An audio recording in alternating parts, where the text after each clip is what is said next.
समर्पण भाव से करने का इरादा रहता है। और इसलिए हमारी छोटी बहन शोभना आज आपके उम्मीदवार के रूप में हम लाए। महसाणा से हमारे मंजे हुए साथी हरिभाई पटेल, शोभना बहन भी खड़े हो जाए।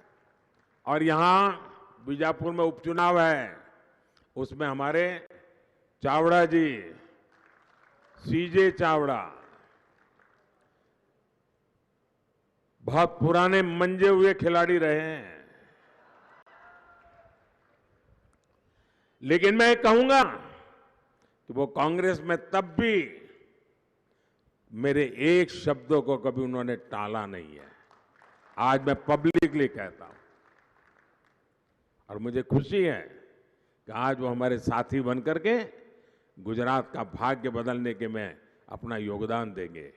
साथियों, हम सबकी जिम्मेवारी है कि हमें हर बूथ में कमल खिलाना है।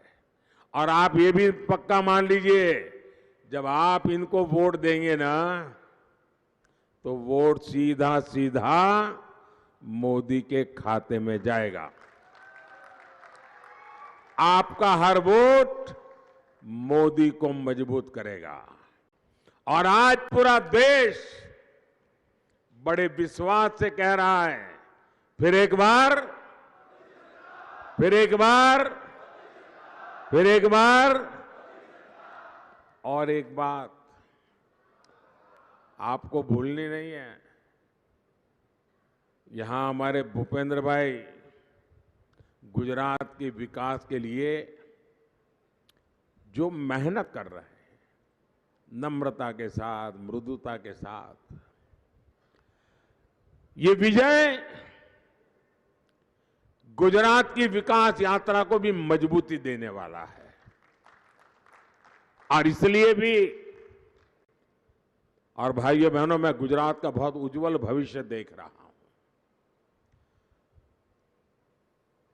અને મારે પહેલા જે પહેલી વાર જે વોટર છે ને એમને જરા ખાસ વાત કરવી છે, જે લોકોને પહેલી વાર મત આપવા જવાનું છે।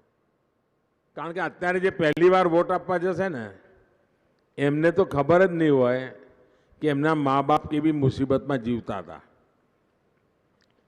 કાચા રોડ હોય, હોસ્પિટલ ના હોય, હોસ્પિટલ હોય તો ડોક્ટર ના હોય, હોસ્પિટલ હોય ડોક્ટર હોય તો દવા ના હોય। આ જે 18-20 વર્ષના જવાનિયાઓ છે ને, એમને ખબર નહીં હોય કે એમના મા બાપ જૂની સરકારોમાં કેવી મુસીબતોમાં જીવતા હતા।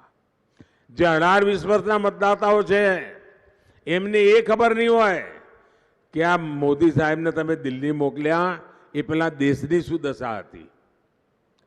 તમે જોયું હશે, બધે ચોરે ને ચૌટે એક સૂચના જોવા મળતી હતી।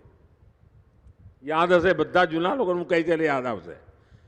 કોઈ પણ બિનવારસી ચીજ દેખાય તો હાથ અડાડવો નહીં, બિનવારસી ચીજ દેખાય તો दूर રહેવું, ક્યાંય બિનવારસી બેગ દેખાય તો પોલીસને જાણ કરવી, કોઈ બિનવારસી ટિફિન દેખાય, કેમ તો દેશમાં ક્યાંય પણ બોમ્બ ભડાકો થશે એવું દેશ ભાઈમાં જીવતો હતો।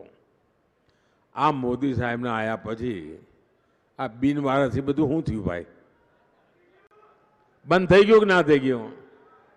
એનો અર્થ એવો કે જે એ વૃત્તિના લોકો છે, એમની વૃત્તિ નહીં ગઈ હોય, પણ એમને ખબર છે કે મોદી સાહેબ છે ત્યાં સુધી નહીં કરાય।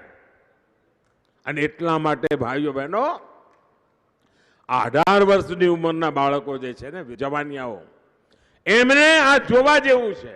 તમે પહેલા છાપું ખોલો ને તો ભ્રષ્ટાચારના સમાચારો આવતા હતા।